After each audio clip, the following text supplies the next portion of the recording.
हम सोच रहे हैं कि इतनी बड़ी बड़ी डायरेक्टरियाँ आती हैं, हम कैसे आ पाएंगे? वो तो नॉर्मल सी बात है, आप नहीं आ सकते उस पर रहेंगे। जो ये डायरेक्टरीज हैं, डायरेक्टरीज इनके बहुत पावरफुल DAPA होते हैं, तो आप इनको बीट नहीं कर पाएंगे। लेकिन कुछ वेबसाइट्स हैं जो रैंक आ रही हैं, जैसे ये रहा और ये रहा। मैंने इन दोनों के लिंक यहाँ ओपन करे। तो अगर आप SEO कर रहे हैं ना, तो आपको ये जांच पड़ताल करनी होगी कि ये नालायक लोग इस कीवर्ड पे रैंक पर आए कैसे, ऐसा किया क्या इन्होंने। देखो, आपको भी अगर आप ऑफिस डे में काम करेंगे, SEO करेंगे, तो कंपनी बोलेगी कि सपोज किसी का ये फेस प्रोडक्ट है और अगर कोई ये कीवर्ड सर्च करे ना, तो हमारा रैंक में आना चाहिए, दूसरों का नहीं आए। तो भाई आप दिमाग को चलाएं। आपको पहले ये रिसर्च करनी होगी कि जो पहले से रैंक पे आ रहा है उसने ऐसा क्या किया है। तो मैं भी वही करने जा रहा हूँ। सपोज मेरे को टास्क मिला कि 3 BHK फ्लैट पे रैंक करना है, तो मैंने देखा कि यार ये रैंक पे बैठा हुआ है, ये वेबसाइट है, ये कैसे आई होगी रैंक पे। तो मैंने क्या करा, इस वेबसाइट का URL जो दिख रहा है, ये URL को कॉपी करा और कॉपी करके किस पे ले आए, यहाँ पे करा इसको पेस्ट। मैं इसकी थोड़ी रिपोर्ट दूं। कह रहा है जिस कॉम्पिटिटर को तुम बीट करने की सोच रहे हो, दिमाग 100 गुना एक्टिव हो, उसकी अथॉरिटी कितनी है और उसके इंटरनेट पे कितने बैकलिंक्स हैं, 13। अब मैं ये सोच रहा हूं कि यार मैं इसी की फील्ड में काम कर रहा हूं, मैं भी इसी आर्टिकल पे, इसी कीवर्ड पे आर्टिकल लिखूंगा। ये नालायक रैंक पर आ गया, ये आया कैसे? तो मैंने इसके बैकलिंक खंगालने शुरू कर। मैं कौन लोग हैं जो इसको रेफर कर रहे हैं और मेरे को रेफर नहीं कर रहे, तो मैं जाके जबरदस्ती उन साइटों पे खुद को रेफर करवाऊंगा और उससे फिर मेरे क्या बढ़ेंगे, बैकलिंक्स। फिर हमारी क्या बढ़ेगी। ऐसे कॉम्पिटिटर को एनालिसिस करना पड़ता है। और एजेंसी क्या करती है, कोई काम आया, अब देखा उन्होंने इसका ये कॉम्पिटिटर है, उसके कॉम्पिटिटर के सारे बैकलिंक्स की जो पूरी नीचे रिपोर्ट आ रही है, उस रिपोर्ट को डाउनलोड कर लेते हैं और जो बैकलिंक बनाने वाली टीम्स होती हैं उनको सौंप देते हैं। अगर लग जाओ दिन भर इन्हीं के बैकलिंक इन्हीं साइटों पर बनाते रहो, ये नालायक रैंक पर आया, अब वैसे तुम भी कहाँ पर आओ, रैंक। अब देखो एक बात मुझे देखने को मिली, ये M3M इंडिया जो है ना, इसको पता है कहाँ की साइट पे लिंक मिल रखा है, जिसकी डोमेन अथॉरिटी कितनी है, 99 डोमेन अथॉरिटी। और ये कौन सी वेबसाइट है, देखो सोर्स क्या है, इसका क्या दिख रहा है, मैंने इस पे क्लिक करा। अब मैं ये रिसर्च में लग गया कि आखिरकार, गौर से, आखिरकार इसको ये लिंक मिला कैसे होगा। तो यहाँ इसका ये लिंक अब तो क्रैश हो चुका है, तो इसने कभी ना कभी ऐप स्टोर पे ना अपना कोई ऐप या कोई सर्विस बनवाई होगी, अब वहां फिर इसका लिंक गया होगा, लेकिन अब वो लिंक करप्ट होगा, ठीक है। लेकिन एक और वेबसाइट दिखी जहां इसका लिंक दिख रहा और उसकी डोमेन अथॉरिटी कितनी है, मैंने उस पर क्लिक करा। मैं इसका आर्टिकल, गौर से, मैं इसका आर्टिकल याहू पे आ रहा है, याहू जैसे जगह पर, याहू जैसी साइट पे इसका आर्टिकल आ रहा है। अब इसने ऐसा क्या करा होगा कि इसका आर्टिकल याहू वाली साइट पर देखने को मिल रहा है। तो मैं एक बार सर्च करने गया, ये MP3M करके है। अब यहाँ ये कह रहा है इसका लिंक यहाँ पर है, मैंने एक बार Ctrl+U करके Ctrl+F करा और M3M करके सर्च करा, पेज सिक्योरिटी लगा रखे, यहाँ पे सर्च करते हैं डायरेक्ट, M3M सर्च करके नीचे आए, माइंड लगाएं, इसकी वेबसाइट का क्या दे रखा है, कहाँ पर आ रखा है, दिमाग दीवार में पीट लेना है। मेरी साइट का कैसे आएगा, मेरे कॉम्पिटिटर का आ रहा है ना, मेरी साइट का कैसे आएगा। यही काम कर रहे होते हैं इंटर्नशिप में बैठे हुए, उनको जो कंप्यूटर दे रखा है वो उस पर यही रिसर्च करते हैं कि भाई मैं तो जानता तक नहीं है कौन है M3M, ये तो मेरा कॉम्पिटिटर निकला, क्योंकि हम भी गुरुग्राम में फ्लैट के लिए SEO कर रहे थे। अब भाई मेरे कॉम्पिटिटर ने बनाया कैसे वहां लिंक, तो यही दिमाग लगाना है, लॉगिन करना है कैसे। भाई इंटरनेट पे करोड़ों वेबसाइट्स हैं, एज अ इंसान मुझे खुद नहीं पता यहाँ कैसे अकाउंट बनता है। सर आपको पता है, अच्छा जी आप 10 वेबसाइट के नाम ना आया, मैं करोड़ों का नाम याद रखा।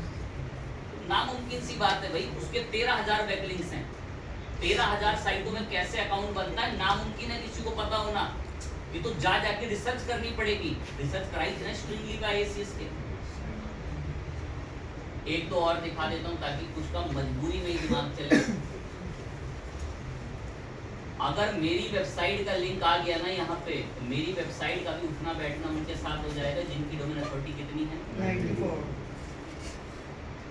ये पता नहीं कौन सी साइट है, sourceforget.net करके, डोमेन अथॉरिटी कितनी है, यहाँ पर इसका लिंक।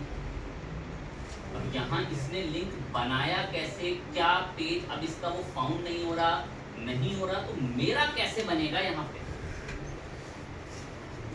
एक लाइन है स्मार्ट बच्चों के लिए, टोटल बैकलिंक कितने, हो सकता है इसमें से 500 वेबसाइट बंद हो गई, ऐसा नहीं हो सकता, बिल्कुल हो सकता। 500 का होता है 200, 400, 600 जितनी वेबसाइट बंद हो सकती है। तो ये नॉर्मल चलता है कि वेबसाइट बंद हो जाती हैं तो लिंक क्रैश हो जाते हैं। जैसे हमें अभी 2 वेबसाइटों पर तो देखने को मिल गया, iTunes वाली भाई क्रैश नहीं हुई थी, वहां इसने अपने ऐप का प्रीमियम का सब्सक्रिप्शन भरा नहीं होगा, तो इसने एप्पल ऐप्स ने उसको अपने ऐप स्टोर से धक्के मार के क्या कर दिया होगा, बाहर निकाल दिया। तो इसका सब्सक्रिप्शन होता है, ऐप बहुत महंगा है, तभी तो जल्दी आपको किसी का ऐप देखने को नहीं मिलता ऐप स्टोर पे। हर कोई प्ले स्टोर पे इसका मुंह मन उठाया, 2500 रुपये दो, बस ये एंट्री हो गई साल भर। प्ले स्टोर पे एंट्री फीस सस्ती है, ऐप स्टोर पे बहुत है, 13-14 हज़ार रुपये टैक्स लगते हैं इंडिया के उसमें, तो जल्दी कोई नहीं रख पाता उसको मैनेज।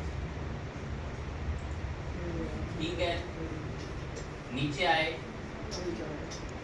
एक से एक वेब डायरेक्टरी है, हमें एक एक पर यहाँ पे क्लिक करना और जानना है कि इसने इन बड़ी बड़ी अथॉरिटियों वाली साइट पे अकाउंट कैसे बना, इसका बैकलिंक वहां कैसे आया। वही दिमाग को तेज इसी तरीके से कर लें, ऐसे ही किसी कॉम्पिटिटर को एनालिसिस करते हैं। अब जैसे मैं इस पर भी आया, इसका URL कॉपी करा, पेस्ट करा, सर्च करा, कह रहा तुम जिसको बीट करने की सोच रहे हो ना, कितनी डोमेन अथॉरिटी है उसकी, बैकलिंक कम से कम 22,000 बैकलिंक। मैं नीचे आया, कह रहा इन लोगों के साथ उठना बैठना है, इसका लिंक कहां पर भी अप्रूव हो रखा है। माइंड लगाना शुरू कर दें कि पिंटरेस्ट पे मेरा लिंक कैसे अप्रूव्ड होगा, कैसे मैं अपनी प्रोफाइल बना सकता हूँ पिंटरेस्ट पे, और वहां पर अपना लिंक, ये देखो पिंटरेस्ट पे लिंक दे रखा है इसने। तो जो समझ पाते हैं, जो पढ़ते हैं पीछे समय से, पिंटरेस्ट की डोमेन अथॉरिटी, उठना बैठना हो गया उनके साथ, जिनकी डोमेन अथॉरिटी कितनी है। भैया ऐसे एनालिसिस करना है, ये कोई टॉपिक नहीं है कि मैं बोलूँ आज हम पढ़ेंगे सॉफ्टवेयर, तो वो है ही नहीं इसमें कोई चीज़। इसमें एनालिसिस करना पड़ता है कि मेरा कॉम्पिटिटर रैंक पे कैसे आया, मैं भी वहाँ जा जाके अकाउंट बनाऊँ। मैं कितनों पे बना दूँ, 4 पे बना दूँ, 5 पे बना दूँ, 13,000 पे तो नहीं बना सकते ना। ठीक है, बहुत बता दिया भाई कैसे एनालिसिस होता है। कैस्पर स्काई पर भी है, कैस्पर स्काई एंटीवायरस बेस्ड है। दिमाग फिर रिपीट कर रहा हूँ, कैसे भी धरती पाताल उल्टा करना पड़ जाए, यहाँ अकाउंट बनता कैसे। और क्रिएटिव बच्चों के लिए कुछ मुश्किल नहीं है, आधों का तो यह सर रजिस्टर ही बता दो कैसे होता है, कभी सेल्फ जीवन में रिसर्च नहीं करते। मैं तो आज तक ऐसा बच्चा देख रहा हूँ, आज भी वो एग्जाम का गला घोट रहे हैं, और हम कहाँ लाइव सर्वर कहाँ कितना आगे पहुँच चुके। आज भी मेरे को फोटो आ रही है, I am facing a big issue, MySQL port is missing dependency in showing error, ऐसे मैसेज आ रहे हैं। आगे बढ़ रहे हैं तो उससे लगता है कि वो कहाँ क्रिएटिविटी कर रहा हूँ। अब ये जो कैस्पर स्काई वेबसाइट है, मैंने बोला ये एंटीवायरस बनाती है, इसको आप सर्च वर्च भी कर लेंगे कॉपी करके, अगर कुछ तो जानते होंगे, खैर इसको जानते हैं, नहीं जानते तो दिखा देते हैं। एक कैस्पर स्काई जो है ये एंटीवायरस बनाती है, इनके प्रोडक्ट्स वगैरह हैं। लेकिन मेरे को आज जीवन में खुद पहली बार पता चला कि इस कैस्पर स्काई की वेबसाइट पर अकाउंट भी बनता है और वहां से बैकलिंक अप्रूव्ड हो रहा है। बैकलिंक क्या हो रहा है? भाई साहब ने करा रहा है। भाई साहब थोड़ी कर रहे हैं, भाई साहब के लिए एजेंसी में बैठे लड़के कर रहे हैं। उसके पास टाइम उस वेबसाइट के मालिक के पास सब कुछ छोड़ के लिंक ही बना रहा है इधर उधर। यही तो काम होता है एजेंसीज में। बढ़िया बात है। बहुत सारी मैंने भाई बहुत वेबसाइट हैं। उम्मीद करता हूँ बहुत बच्चों को ना इतने रिसोर्स पता चल गए कि 80-90 डोमेन अथॉरिटी वाली साइट है, किसी दूसरे की साइटों से भी जा जाके चोरी करके पकड़ी जा सकती है।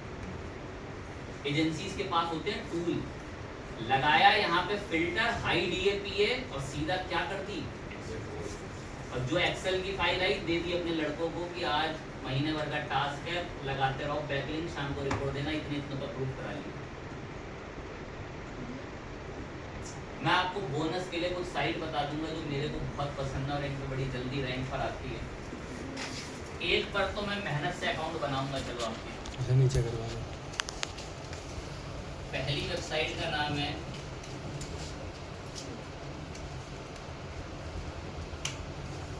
क्या नाम सर्च करा है, लोड होने देते हैं, डायरेक्ट सर्च।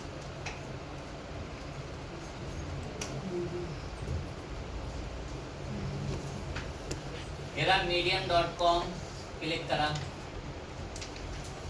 मैंने आपको medium.com की थोड़ी पावर दिखा। क्या नाम है इसका? अगर इसके साथ हमारा उठना बैठना हो जाए ना तो अच्छी बात हो जाती। मैंने ऊबर सजेस्ट पे आए, यहाँ एक और चीज आती है सुनना ऊबर सजेस्ट पे। क्या नाम दिख रहा है इसका? तो इसका मत बता दिए। सर्च मैंने किसका ट्रैफिक पूछा है? गिनती में दिक्कत आ जाए कुछ बच्चों को, गिनती में दिक्कत आ जाए, इतने इसके कीवर्ड रैंक करते हैं। मंथली ट्रैफिक कितने का है? 61 मिलियन का ट्रैफिक है। बैकलिंक कितने हैं जरा गिन सके तो मुझे बताएं। 25 नहीं है, 2.5 है। 100,000 तक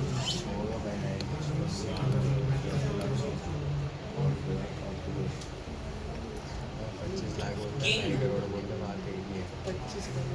इंटरनेट पे किंग है ये।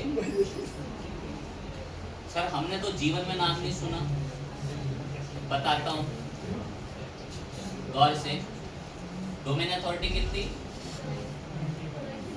अब स्मार्ट बच्चे ना हमारे बीच हर एक इतना पिछड़ा नहीं होता। मैं अभी तक तब से पीछे पड़ा हुआ था किसके? Backlink overview. लेकिन ऐसी मैंने बातों में कभी जिक्र नहीं किया था, पर एकदम से आ गया था ट्रैफिक ओवरव्यू। तो इस टूल ने बताया कि इस वेबसाइट पे क्या ट्रैफिक रहता है। अब स्मार्ट बच्चों के बिल्कुल दिमाग खुल गया, अरे सर ने कहीं बताया नहीं था, लेकिन अभी चीज़ दिखा दी कि यहाँ से ना ट्रैफिक एनालिसिस हो जाता है। तो वो उसको लिख लेते हैं कहीं पर या उसको याद कर लेते हैं।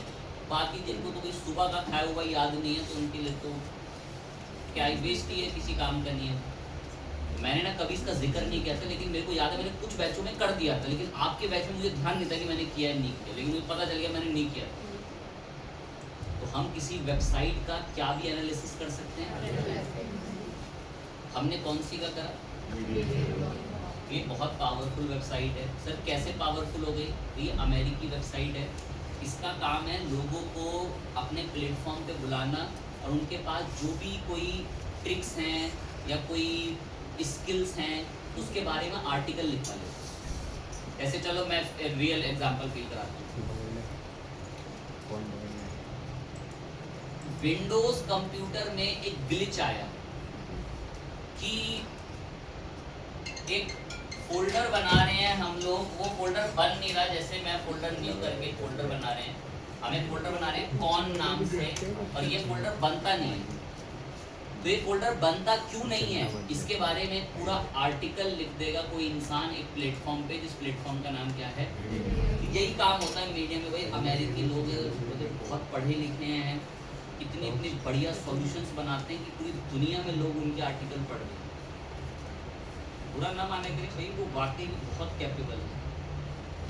उनका सब शुरू से सब रिसोर्स रहा है, सब तो हो गए फिर टेक्नोलॉजी में। जो बच्चे स्मार्टली समझे वो एक लाइन सुने, मीडियम कोई ऐसा मत सोचो बहुत बड़ा, बस ये सोचो कि यहाँ फ्री में आर्टिकल लिख सकते हो। मेरा मकसद यहाँ कोई आर्टिकल लिखना नहीं, मेरा मकसद यहाँ बस अपना एक लिंक छोड़ना है, ताकि मेरा उठना बैठना एक बड़ी वेबसाइट के साथ हो जाए जिसको एल्गोरिथम बहुत अच्छे समझती, इसके रिसोर्स समझ पाती है और आपकी वेबसाइट भी रैंक पे लाएगी। वेबसाइट का नाम क्या है? अकाउंट में जरूर बना के दिखा, एक खुला हुआ है, एक बारी साइन इन किया,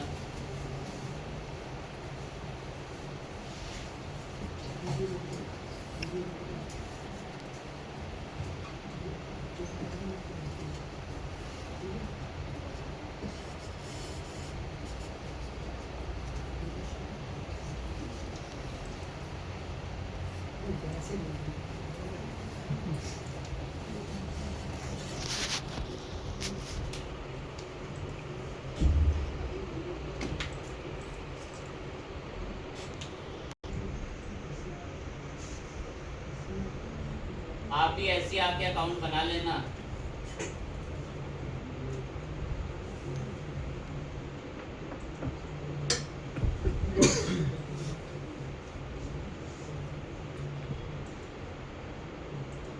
लिख ही लेते हैं ईमेल से।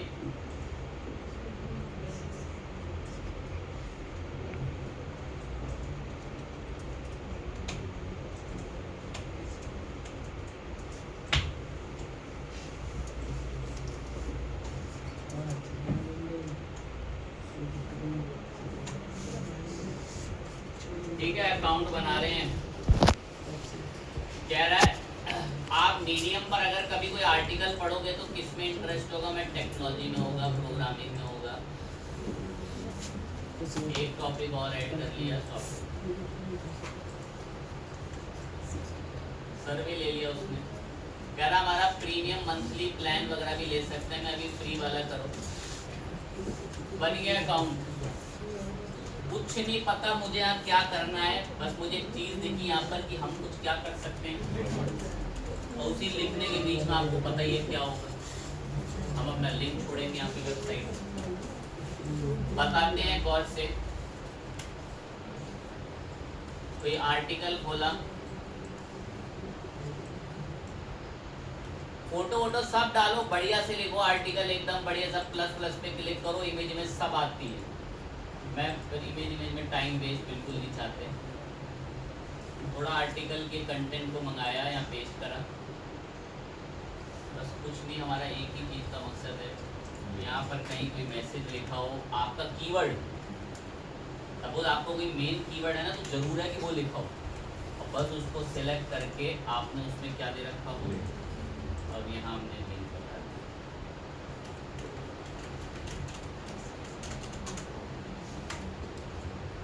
लिंक रेडी है, बस यहाँ क्या कर लिया। कह रहा है ये किस किस लोगों को ये टॉपिक दिखे तो बता देना। ये कुछ एक दो टॉपिक पूछता है। मैं जिन लोगों को एजुकेशन में इंटरेस्ट हो, जिन लोगों को टेक्नोलॉजी में इंटरेस्ट हो, बता देना। 4-5 देता है शायद सिलेक्ट करने में, बस बाकी सही लगे आपको शेड्यूल बाद का कर लो, पब्लिश करो। आपका पहला आर्टिकल लिखकर रेडी है, ये इसका लिंक भी है, ये लो, और इसको कहीं पेस्ट करके आपको पढ़वा भी देता हूँ। देखो ऐसे ये आ रहा सामने, how does tele institute help करके मैसेज, नीचे आएगा कोई इंसान, ये आर्टिकल पढ़ता हुआ चलेगा, और इसी आर्टिकल में मीडियम जैसी वेबसाइट में IACS की वेबसाइट का लिंक है,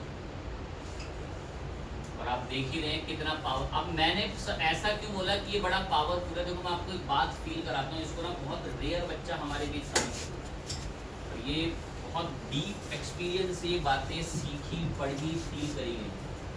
जब उन पर रियली में काम करा, उनसे आउटपुट निकला, तब जाकर पता चली है ये बात। तो सुने देखें उसका पाथ बताते हैं आपको। वेबसाइट का नाम मीडियम। हर 2 घंटे में गूगल का क्रॉलर आता है इसकी वेबसाइट। हर कितने घंटे में? 2 घंटे। पूरी वेबसाइट को खंगालता है नए नए पेजों को, काम का है कुछ, रैंक करा लो। ये उनके साथ होता है जिनकी DAP अथॉरिटी, जिनके बैकलिंक्स, जिनका ऑर्गेनिक ट्रैफिक बहुत क्या है, हाई। हर 2-2.5 घंटे में, 24 घंटे में, 48 घंटे में क्रॉलर आता है। क्रॉलर कोई इंसान नहीं है, क्रॉलर बॉट्स एल्गोरिथम्स होती है। क्रॉलर आएगा, देखेगा मीडियम पे कोई नया पेज आया है, देखूं क्या लिखा है, पढ़ा, एनालिसिस करा, उसी बीच उसको वहाँ एक लिंक मिला। एल्गोरिथम ने डिटेक्ट करा मेरे डेटाबेस में इस लिंक के क्या हाल है, लगा बड़े बुरे हैं, लेकिन इसका उठना बैठना मीडियम के साथ हो रहा है, इसके एसईओ को बूस्ट। तो अगर आपका कोई ऐसा आर्टिकल है जो रैंक नहीं कर रहा, जिसको क्रॉलर अनदेखा कर रहे हैं, मैं एक लाइन बोलता हूँ, इसको लेके टेंशन नहीं, जो लोग नए लोग ब्लॉगिंग और आर्टिकल लिखते हैं ना, उनके आर्टिकलों पे गूगल के क्रॉलर 2-2 हफ्तों तक नहीं आते। एक कूड़ा है, कौन सा है? अभी तो 4 ही डोमेन अथॉरिटी, साइड रखो उसको। ऐसा ट्रीटमेंट है गूगल के एल्गोरिथम से। सर ऐसा भेदभाव क्यों? तो भाई वो फिर अच्छे रिजल्ट कैसे दिखाएगा लोगों को, चलो खुद बताओ। कोई नौसिखिए इंसान का 4 डोमेन अथॉरिटी का रिजल्ट टॉप पे ले आए और उससे कोई बड़ी कीमती चीज पूछ रहा है कि मेरे नाखून में दर्द हो रहा है, अब वहां उसने कूड़ा परोस रखा है कि उंगली काट लो, कोई जेन्युइन रिजल्ट है? उसकी भी तो मजबूरी है ना गूगल की।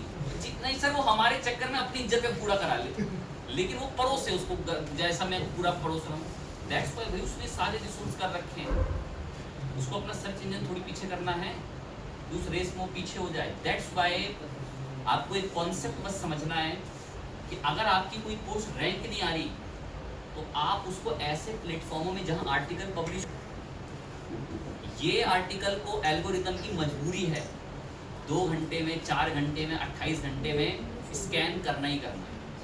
और जब ये आर्टिकल स्कैन होगा तो साथ में कौन भी स्कैन हो जाएंगे, लिंक्स भी स्कैन, और वो उन लिंक्स को भी फिर रैंक कराए। यार ये तो उसी के साथ आते थे, तो इसके भी लिंक को, डोमेन को प्रायोरिटी दो, ऐसा जजमेंट होता है। और सोचो क्रॉलर को यही लिंक 90 डोमेन अथॉरिटी वाली 15 साइटों पे एक दिन में मिल गए तो क्रॉलर का दिमाग घूम जाता है कि लगता है हम कुछ गलती करते हैं, बहुत बड़े बड़े प्लेयर इसका नाम लिख रहे हैं, तो वो क्रॉलर सब ट्रेस करता है, रिकॉर्ड करता है, देन वो रैंकिंग पर धीरे धीरे साइट को लाता रहता है। बट आप खुद एक बात सोचो, आप एक इंसान की सोच रहे हो, कंपनी में जो काम कर रहे हैं वो तो 15 जने कर रहे हैं इस काम को दिन भर, तो वो तो बूस्ट करेगा ही। जितने भी आपको ये मैंने दिखाया ना नोएडा 3 BHK फ्लैट, भाई इनके पीछे लाख लाख रुपए लगाने के चेक फाड़ फाड़ के एसईओ टीम लगा रखी इन लोगों ने। कुछ भी हो जाए अपना कीवर्ड रैंक करना है, और जो एसईओ नहीं करा सकते वो ऐड में पैसा उड़ा रहे हैं, लीड्स आनी चाहिए। क्योंकि आज के टाइम में भाई सिस्टम ही जिसको फ्लैट खरीदना है वहाँ नोएडा में, गाड़ी लेके तो सीधा निकलेगा नहीं, वो घर से ही पहले गूगल पे देख लेगा 3 BHK flat in Noida. 3-4 builder जो टॉप पर आ रहे होंगे इनके स्क्रीनशॉट खींच लेगा, उनके नंबरों पे कॉल घुमा लेगा कि आ रहा हूँ, दोपहर तक पहुँच जाऊँगा, रेडी सब रहेगा। तो उस बिजनेस ओनर के पास लीड एड से आई ना, दैट्स व्हाई वो एड पे पैसा लगाते हैं।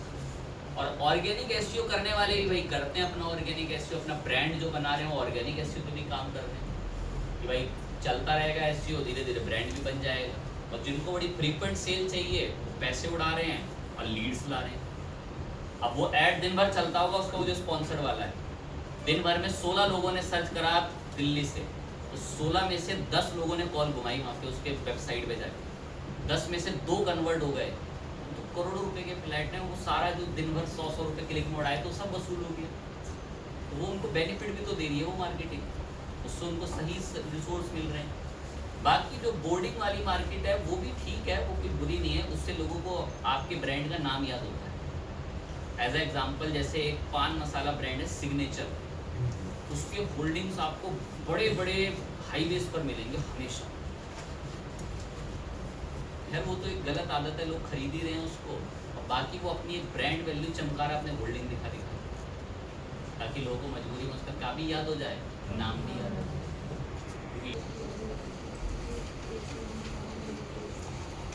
इतना मीडियम का भाई है देव डॉट, मैं इस पे अकाउंट नहीं बना रहा जी, मैं उम्मीद करता हूँ सब सक्षम है। मैं कितनों पे बना लूंगा खुद बताएं, चलें सोचे 10 पे बना के दिखा दूँ, अगर मैं 3 पे बना दूँ, जब तक आप ही माइंड नहीं चलाएंगे कि कैसे बैकलिंक बन रहा है तो क्या रिजोर्स है। मैं तो लिखवा भी दूंगा 10 टॉप वेबसाइट जिन पे बैकलिंक डालने से आपका एसईओ बूस्ट हो जाता है। तो देव 2 का ध्यान रखना। उम्मीद है कि आप यहाँ लॉगिन करके पोस्ट लिख सकते हैं। सब लोगों ने पोस्ट लिखी है। मैं बता देता हूँ, जैसे वो अमेरिकी प्लेटफॉर्म था ना, ये भी ऐसी एक प्लेटफॉर्म है और इसके अंदर लोग आके अपनी प्रोग्रामिंग की, सॉफ्टवेयर इंजीनियरिंग की टिप्स ट्रिक्स डालते हैं, लेकिन आप अपना आर्टिकल शेयर कर दो और वहाँ अपना लिंक कर। सर्वे तो कराएंगे, अब इतना लाए हैं इस पर तो हल्का सा एक लाइन सुन लें, खुद देख लें। बता रहा है कितनी बड़ी डेवलपर्स की कम्युनिटी जुड़ी हुई है इसके अंदर देव के साथ। और अगर इस साइट का ये मुझे बता देगा अब की बार रिपोर्ट, क्योंकि गुस्सा हो जाएगा, मैं 2-3 बार सर्च करा चुका हूँ इससे। कितने घंटे बाद वापस आने के लिए जा रहा है? कोई दिक्कत नहीं। क्या आप यूजर बदल के किसी दूसरे पे आ जाना।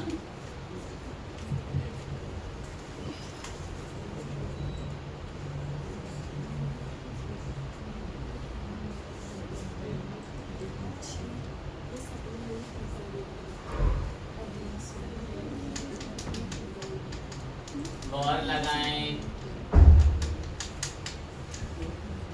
बैठे बैठे चश्मा चश्मा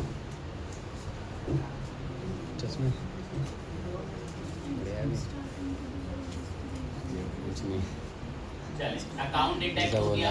यहाँ पर आकर मैंने आपको इसमें जो बताया था, इसका नाम क्या ओवरव्यू, नाम था? Traffic overview. बस एक बार रिपोर्ट देख लिया और कुछ नहीं। पेश करा।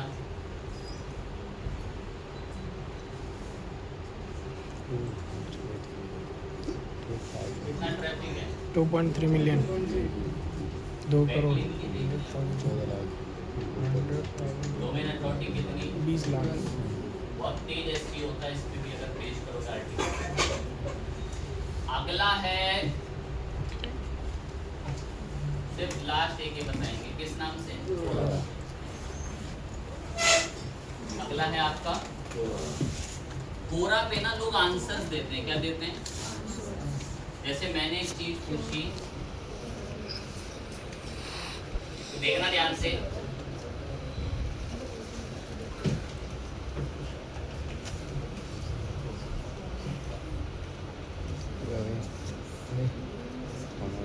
Is BCA compulsory for MCA? Reddit के रिजल्ट्स आए और ये किसका रिजल्ट आया? अगर हम कभी भी गूगल पे कोई क्वेश्चन पूछते हैं ना, तो अधिकतम उन क्वेश्चनों के आंसर निपटाने के लिए कौन भाई साहब आते हैं? आंसर कितने लोगों ने दिए हैं? 6। लेकिन आपको इस आंसर के बीच एक थोड़ी सी मतलब एक काम करना है। वो काम ये है कि उस आंसर को तो देना है और चुपके से बोलना है कि अधिक जानकारी चाहिए तो मेरी वेबसाइट पे चले। हाथों हाथ कहाँ पे बैकलिंक मिल गया? लेकिन कोरा ना स्पैम लिंक डिटेक्ट कर लेता और उनको फिर अप्रूव नहीं करता। बहुत पता है इससे फ़ायदा क्या होता है? इससे तो आपकी वेबसाइट पे ट्रैफिक आ जाएगा। सपोज आपने कोई आर्टिकल लिखा किसी टॉपिक के ऊपर, अब उसके भी तो कोई ऐसे कोई ना कोई क्वेश्चन पूछता होगा ना, उससे मिलते जुलते, तो आप उससे मिलते जुलते आर्टिकलों में ऐसे कोरा पर आना, कोरा पे अकाउंट बनाना पड़ता है। जैसे इसने अकाउंट बनाया, आंसर दिया और यहाँ बहुत सारी जानकारी बताई, इन सब ने आंसर दिए, जानकारी बताई, और भी रिलेटेड क्वेश्चंस हैं। आप कोरा पे अकाउंट बनाओगे और फिर आपको भी यहाँ से ये ऑप्शन दे देगा कि आप इन क्वेश्चनों के क्या दे सकते हैं, बेसिकली आंसर। और उन आंसरों के बीच हम चुपके से क्या लगा दिया करेंगे? बैकलिंक्स। और जिनको लग रहा है क्यों लगाएं, कोरा कौन हो गया, तो कोरा के आप आंकड़े देखकर आपको बिल्कुल कि इतना पावरफुल प्लेटफॉर्म है कोरा। यहाँ हम लोग भाई ऊबर सजेस्ट पर ये कोरा का ट्रैफिक एनालिसिस के लिए गए।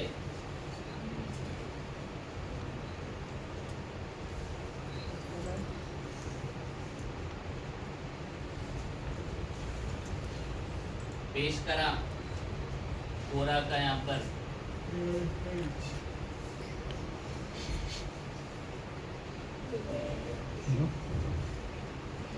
हाँ भाई देखिए कितना पावरफुल प्लेटफॉर्म है। भाई तो मैं कोचिंग में थोड़ी देर में आऊँगा भाई, 2 बजे तक आ अब जाऊँ। सोचें अगर इसके साथ हमारा उठना बैठना हो जाए, लेकिन एक थोड़ी हाँ भाई, आपको लेकिन ये भी नज़र रखनी है गौर से। आप जैसे मैंने बताया, ऐसे आप 50 और प्लेटफॉर्म ढूंढ लेना।